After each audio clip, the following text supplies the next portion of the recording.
Mayor, ladies and gentlemen of council, thank you. Thank you for the opportunity to appear before you tonight. Tonight I speak on behalf of the Hillcrest community.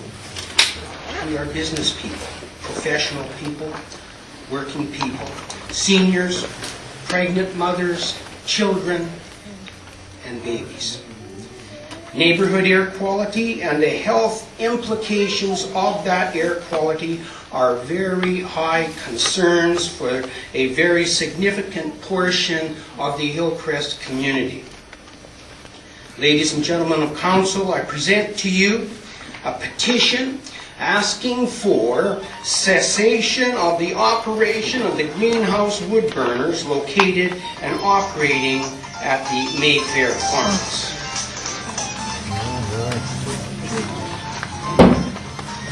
When council made the decision last spring to ban only future burners and allow the owner of the greenhouses to continue using his wood burner and subsequently to allow for a second one, council made this decision, as we understand it, by looking at land rights.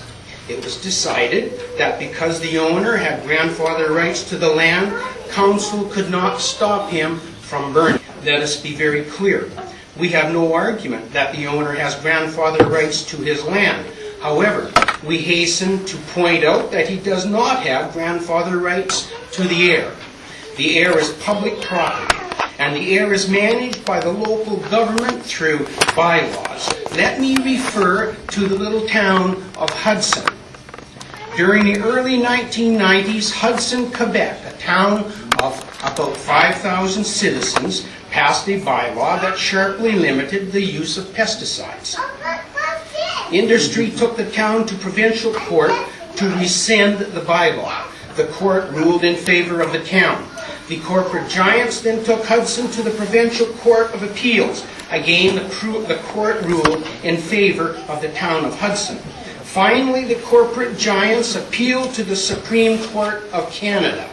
Not only did the Supreme rule in favor of the town, but the judges went on to say that all Canadian municipalities have a right and obligation to protect the citizens of their community, a harm to their health, but it is air pollution, be it air pollution, water pollution, or pollution of the land.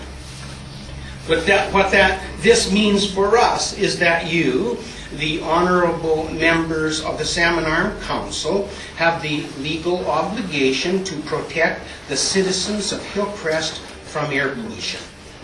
While we would like to think that educating the owner of the greenhouses in question about the dangers of air pollution would be effective enough to prevent him from polluting the air, experience has taught us otherwise. For months, the Ministry of the Environment, neighbors of Hillcrest, suppliers of other wood burners and wood suppliers tried to provide sound advice. Despite all of this, the wood burners churn out air pollution night after night into our community. What is needed here is action. Action that will stop outdoor wood-fired hydronic heaters from operating in Salmon Arm in all residential, commercial, and agricultural lands for now and forevermore. If an owner refuses to comply with the regulations, we suggest that council remove his burners because this would be the most expedient way to protect the health of the people who live nearby.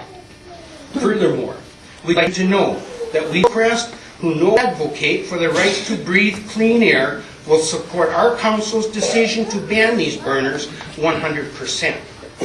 I would now like to talk to you about the scientific and medical evidence that explains the dangers of wood smoke.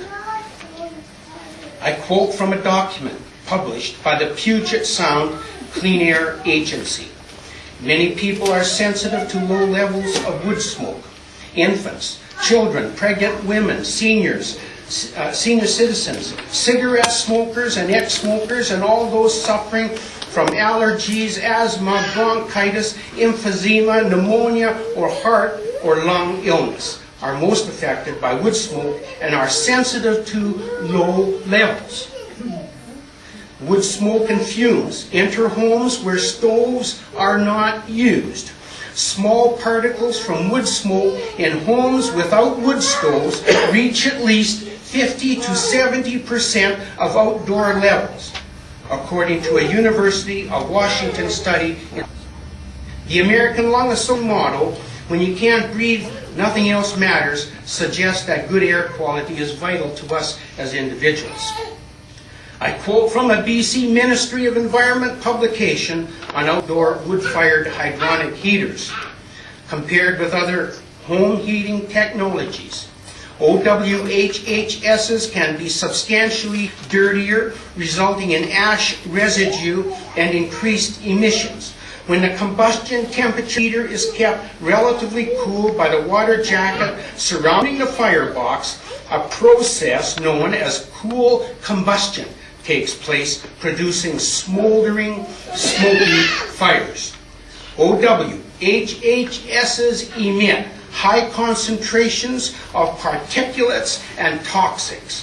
OWHHSs have dampers that operate cyclically, opening or closing demand. When the damper is closed, fire smolders, causing very poor combustion and heavy, foul-smelling smoke. Smoldering fire also causes creosote to form on the cool internal surfaces that ignite at the startup of an upcycle. Creosote results in additional smoke emissions. It is important to note that no improvement in the operation of the burners, such as additional insulation, air fans, etc., will solve the fundamental source of the pollution. It is cold combustion and cyclic operation in the core of the operation that will not change. Furthermore, the above publication states, OWHHSs emit hundreds to thousands times particulate air pollution than oil and gas appliances, and at least 20 times more emissions than Environmental Protection Agency (EPA) emissions certified wood stoves. Please allow me to make our position clear. We are not opposed to May Farms, the greenhouses, or the proprietor. We are, however, strongly opposed to the smoke emanating from the farm's outdoor burners. We want the operation of these burners to cease now. We will not accept compromise. The owner of Mayfair Farms must stop using a polluting technology and use something else. The Hillcrest area represents a high-density neighborhood. The burning of wood on the scale required to heat these greenhouses has created the kind of extreme issues that has resulted in strong feeling, resentment, and yes, outright observable anger. Many are suffering and made sick. Our health is being infringed upon. That is so intimate and personal a scenario. It must resonate with a corporate-dominated, commoditized world as a bulwark against mindless development and progress. We testify to enormous clouds of acrid, dark, reeking smoke. Yes, some days are worse than others. However, consistently, daily, our neighborhood siege. These ugly smells permeate everywhere. Of living in our neighborhood has stolen away. We appreciate the efforts of the BC Ministry of the Environment. Air quality testing is presently being done. Monitors have been installed. Ralph Adams of the Ministry of the Environment in Kelowna reports that readings between 7 p.m. and midnight are frequently at levels between the 20 and 70 range. These levels are a concern for people with asthma and COPD, chronic obstructive pulmonary disease. The ministry will move one monitor for a short time to another neighbor's house